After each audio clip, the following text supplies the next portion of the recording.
আসসালামু আলাইকুম। আমি ২ সপ্তাহের জন্য ইরানের বোমা হামলা স্থগিত করতে রাজি। এটা হবে দ্বিপক্ষীয় যুদ্ধবিরতি। এই কথাটি বলেছেন মার্কিন প্রেসিডেন্ট ডোনাল্ড ট্রাম্প। মার্কিন প্রেসিডেন্ট ডোনাল্ড ট্রাম্প মঙ্গলবার পাকিস্তানের নেতাদের সঙ্গে আলোচনার পর ইরানের বিরুদ্ধে সামরিক পদক্ষেপ ২ সপ্তাহের জন্য স্থগিত ঘোষণা করেছেন। ট্রাম্প বলেন, পাকিস্তানের প্রধানমন্ত্রী শেহবাজ শরীফ এবং সেনাপ্রধান ফিল্ড মার্শাল আসিফ মুনিরের সাথে কথা বলার পর তিনি পরিকল্পিতভাবে হামলা বন্ধ করতে সম্মত হয়েছেন। ইরান হরমুজ প্রণালী সম্পূর্ণভাবে অবিলম্বে এবং নিরাপদে পুনরায় চালু করার শর্তে। ইরান বলছে, যুক্তরাষ্ট্রের ৭ দফা শান্তির প্রস্তাব নীতিগতভাবে গ্রহণ করেছে। দেশটির সুপ্রিম ন্যাশনাল কাউন্সিল জানিয়েছে, প্রস্তাবটি শুক্রবার থেকে শুরু হওয়া আলোচনার কাঠামো হিসেবে কাজ করবে।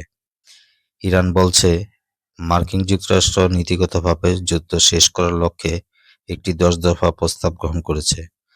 রাষ্ট্রচালিত Islamic Republic of Iran Broadcasting IRIB network এই প্রতিবেদন করেছে।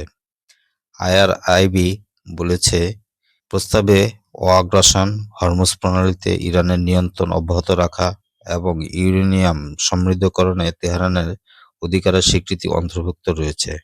প্রস্তাবে মার্কিন যুক্তরাষ্ট্রের সমস্ত মাধ্যমিক নিষেধাজ্ঞা প্রত্যাহার, ইরানের বিরুদ্ধে জাতিসংঘের নিরাপত্তা পরিষদ এবং আইএইএ প্রস্তাবগুলি অবসান, ক্ষতিপূরণ প্রদান, এই অঞ্চল থেকে মার্কিন যুদ্ধ বাহিনী প্রত্যাহারের দাবি জানানো হয়েছে।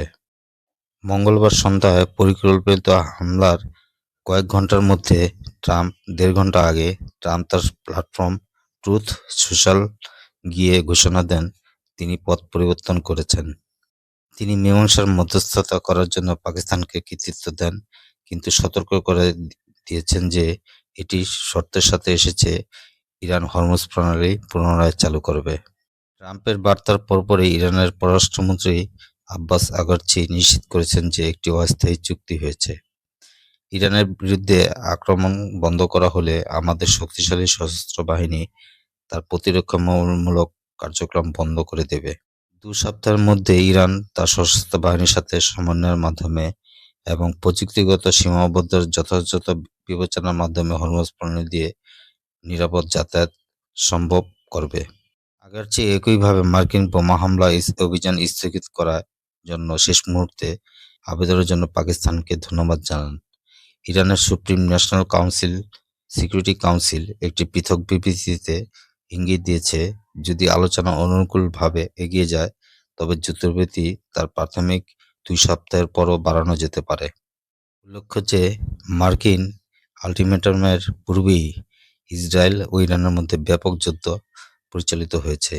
বাগদাদ বিমানবন্দরের কাছে প্রায় ১০টি বিস্ফোরণের খবর পাওয়া গেছে, তবে ক্ষয়ক্ষতি এখনও অস্পষ্ট রয়েছে। ট্রাম্প বলেছেন, ইরানের বিদ্যুৎ কেন্দ্রের চারপাশে মানব ঢাল ব্যবহার করা সম্পূর্ণ বেআইনি। ট্রাম্প বিদ্যুৎ কেন্দ্রের পাওয়ার প্ল্যান্টগুলি হামলায় সতর্ক করার পর থেকে ইরানের জনগণ মানব ঢাল তৈরি করে বিদ্যুৎ কেন্দ্রের চারপাশে থেকে। এছাড়াও বাহরাইন, কাতার, সংযুক্ত আরব আমিরাত জুড়ে সমস্ত এলাকা জুড়ে সাইরেন বাজতে থাকে। এই ছিল আজকের বিষয়। সবার ভালো থাকা প্রত্যাশা করে বিদায় নিচ্ছি। আল্লাহ হাফেজ।